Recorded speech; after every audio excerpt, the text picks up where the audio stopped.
as you say, it doesn't resist the discovery that procreation is not intrinsic to the sexual act. It's statistically related to the marital act. But the suggestion is that there's some reason behind this. There's some reason why God delights in bringing queer children into the world and seems to continue to do so despite all attempts to get rid of them and not really wanting. And that it must be part of making the world a more fun place. Quite how I think we're learning, and hopefully younger generations will find out more. Well, let's press this point a little more, because it's funny, because one of the epilogue of my first book, was called "What Are Homosexuals For?" which again a very Aristotelian question. It's a very Aristotelian question. Here, let's grapple with the question that Darwin. Again, I want to put Darwin versus telos, because we have to reconcile those two things. We know what is generating this physical reality, what these biological realities, who we are. We know that there are evolutionary forces behind this that we can determine that seem to be just about accommodating life to various varying conditions on a planet. I mean, that's what it's designed to do, to maximize the possibility of adaptable life that can constantly adapt to different circumstances, climates, all the rest of it. Now, you can say at the end of that, well, then all we are genes, really reproducing, or genes competing with other genes. There can't be any telos on top of that. And where does that come from? So how would you respond to that?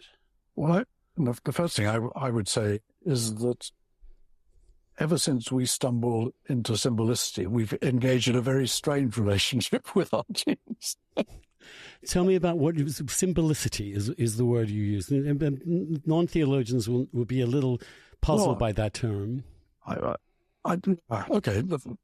Once became possible for something to stand for something else. And once it becomes possible for something to stand for something else, that means that there's no one-to-one correlation between any gesture I make and the meaning it has, or any sound that I make and the meaning it has. Because, for instance, I could be lying.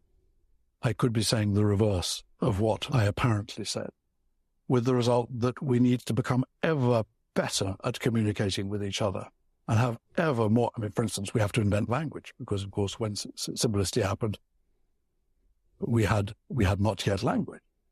But you can see why language becomes an absolute necessity for our survival, because it becomes so much more easy for us both to communicate, but also to lie.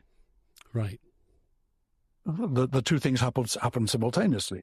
And that means that our relationship to, if you like, simple pointing things out, the things about which our dogs are innocent, you could never be innocent of that. In other words, we've complicated to an extraordinary sense our genetic inheritance, which means that, our brains have gotten so big that we've detached ourselves from our evolutionary process.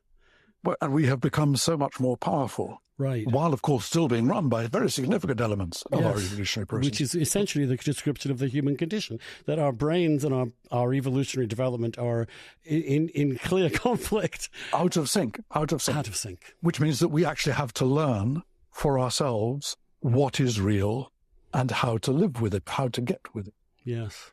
Now, within that, we do seem to have a fairly regular occurrence of people whose principal emotional and erotic lives seem to be dedicated to people other than those with whom they could reproduce. Right. To bring it back into the question of sexual orientation. Which suggests that actually the web of happiness or togetherness, which might be the way in which our genetic sources, the genetic form of collaboration for survival work, is to create people with quite different sorts of links. Yes. What seem to me what we might call weak nodes. But what you're really saying here, though, James, is that we can make sense of these things through Darwin.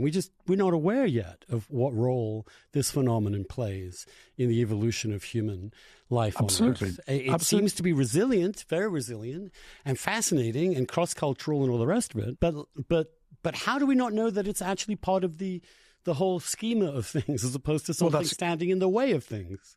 But that seems to me to be, and that's the claim, I think. The moment we begin to realize that it's a non-pathological minority variant of the human condition, the what for question means we're going to have to work out what this is for.